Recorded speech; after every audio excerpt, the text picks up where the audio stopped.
To add text to the photo or picture on the Samsung Galaxy S26, open the gallery for the first, and now start with the photo or picture that you want to adjust, and then click here. Next, you have to click on this icon and select text. As you can see, when you are here, we can find a lot of options, but first of all, we can input that text, for example, the hello, and we can change its color by clicking here. We can change font by clicking here.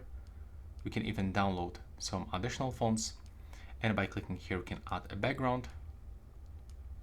And if we click here, we can change alignment. Now I will try to close a keyboard and just to show you some other things. When we use this slider, we can make it bigger or smaller. And when you click it outside, you will apply. After you apply this text, you can still make it bigger or smaller. You can quickly copy this text, or for example, delete by clicking here. Click Save to apply changes.